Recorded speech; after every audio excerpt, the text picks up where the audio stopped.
Hey guys, this is DJ Fish with Fish to Go Movie Reviews, and I'm scared out of my mind right now.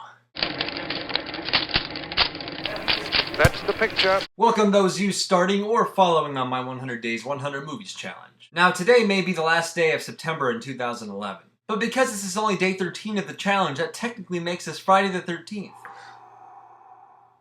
Did you guys feel that? And it's weird because there's been a few occurrences lately. The most obvious one being that I have 3 videos that all equal 5 minutes and 11 seconds. That's 3 out of 12, 1 out of 4, 25 out of 100. Nah, I never knew how to haggle. And to stay within the theme of Friday the 13th, I decided to go with a movie that was a little more thrilly, a little more horror-y. And what better film to watch than one of the films of Alfred Hitchcock, master of suspense. Only one of the few movies I haven't seen from him, and the one I watched today was Dial M for Murder. And this is just one of the many films that Alfred Hitchcock made in his career, like Vertigo, Psycho, The Birds, North by Northwest, Rear Window, The 39 Steps, The Man Who Knew Too Much, To Catch a Thief, Rebecca, Marnie, Lifeboat, Shadow of a Doubt, The Lady Vanished. Yeah, we know he's a great guy. Now, let's roll the trailer, huh?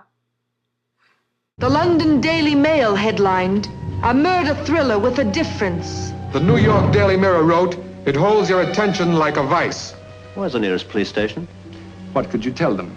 I should simply tell them that you're trying to blackmail me into murdering your wife.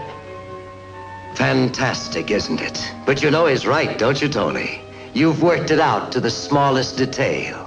And this man is to be your murder weapon for the perfect crime. And you, Margot, you've been living dangerously, too dangerously. A married woman with a two-party line to your affections. And Mark, ironic, isn't it? That in this design for death, you should be selected to be the perfect alibi for the murder of the woman you love. This was really the first Hitchcock film that really began the steady climb to the peak of his career in the late 50s and early 60s. And there's really no question as to why. The film essentially involves 4 people in a murder plot. Tony Wendis is married to Margot, but he knows that there's a love affair going on between her and crime fiction writer Mark Halliday when he discovers a handwritten note. He calls up an old friend and basically blackmails him into murdering her. He's got this very elaborate plan that he knows just can't go wrong. But it does. Margot remains alive, and now it is up to Tony to not only cover up his plot, but to intentionally frame her for murdering his accomplice. You sly dog, you. And this all revolves around her at the same time not wanting to reveal to him about her secret love affair. Dial M for Murder has a pretty ingenious plot that's so well calculated and executed, no pun intended on that one, that it almost feels ahead of its time.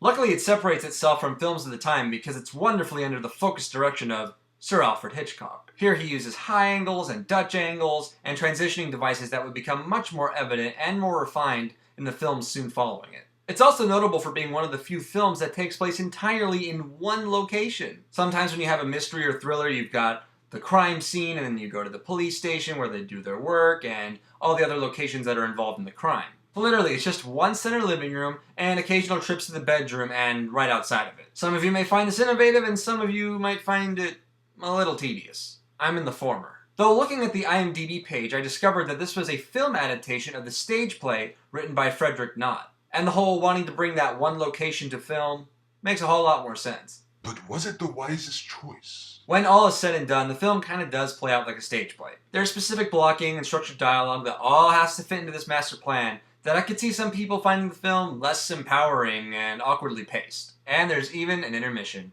Let's all go to the lobby, let's all go to the lobby. But that really shouldn't attract anyone just looking for a rousing mystery, no matter what medium it's told in. Dmitri Tiomkin's musical score is also perfect here, and his compositions here would most likely influence Bernard Herrmann how to score the rest of Hitchcock's films. It's not necessarily the best Hitchcock film I've seen, but it still packs great photography, direction, and musical score. Dial M for Murder still ranks with some of Hitchcock's best, and I'm giving it an A-. And for those of you that have seen Dial M for Murder, what did you guys think about it? Love it? Hate it? And how does it compare to other Hitchcock films? Leave one of those comments down below, and if you like any of my reviews or would just like to continue on my 100 Day 100 Movie Challenge, then you can subscribe up above. Man, 87 is such an ugly number. But that's how many films I have left, folks, so just keep those suggestions and recommendations coming. And once again, I'm DJ Fish for Fish to Go Movie Reviews. Movie reviews on the go.